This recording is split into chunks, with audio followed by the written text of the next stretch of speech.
A family reunited after a decade apart, but their joy was short-lived. After being held for years without charge at the US prison in Guantanamo Bay, Cuba, Adel el Gazzar returned home to Cairo and was immediately arrested. In 2001, Adel was in Afghanistan. He'd signed up with the Red Crescent to help refugees.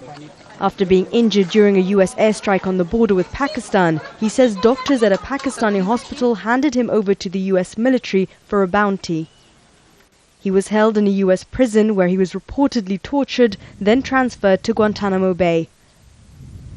Adel was arrested by Egyptian authorities after landing in Cairo on Monday. His arrest is for a crime he was tried for in absentia back in 2001 by a military court.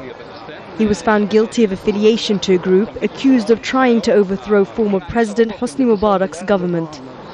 The family were given just a few hours with Adel before Egyptian authorities detained him.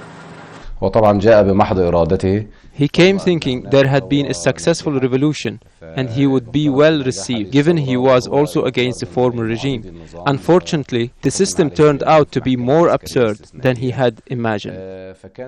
Adel's lawyer insists the charges are ridiculous. He's confident it's just a matter of time before Adel is released.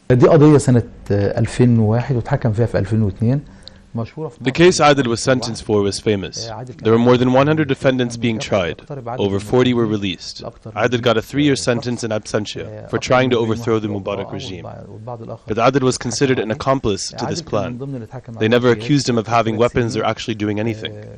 Since his arrest on Monday, Adel has been kept at a cell inside the airport behind me. He came to Egypt with the hope that things had changed after the revolution, and whilst he and his lawyers agree that due legal process must be taken, they argue that the authorities could have taken measures to prevent him being locked up once again, whilst the courts right an old wrong. Sherine, Tadros, Al Jazeera, Cairo.